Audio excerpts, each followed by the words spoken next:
your friend's in a bad relationship, it's only a little bit bad, there's only a few things that are starting to show, you'll probably get told to bugger off.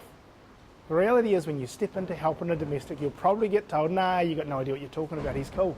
That is a hard one, of course. You can't force people to take action to help themselves. All you can do is be supportive, tell them that you're there for them when they are ready, tell them that offer practical support. If you ever want to get out at night, here's my number. If you ever want me to pick you up, here, I will be there in 5 minutes. If you ever want to talk about it, I'm listening. I will help you. I'm not going to judge you, but I'll be there and I'll help you, and I'll be there in an instant. If you don't know even how to broach that conversation with them, or you do and they don't want to go and talk to someone and you're still concerned, then it can still be useful for you to go and talk to a counsellor or a psychologist or a social worker so that you can get some more information yourself and figure out how you can help this person if you're still concerned. Psychological abuse is actually harder to perhaps deal with, because if your friend turns up with a black eye, people are immediately alerted and immediately do something about it.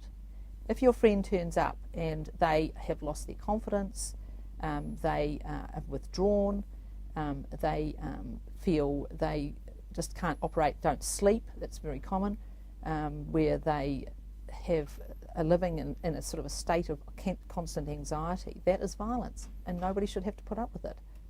So I often are able to persuade women to do something, not for themselves, but for their children. So their children don't have to see them being beaten black and blue. Do you want your children, your sons to grow up as violent men? Do you want your daughters to grow up as victims? Because unless you do something, that cycle of violence will absolutely continue.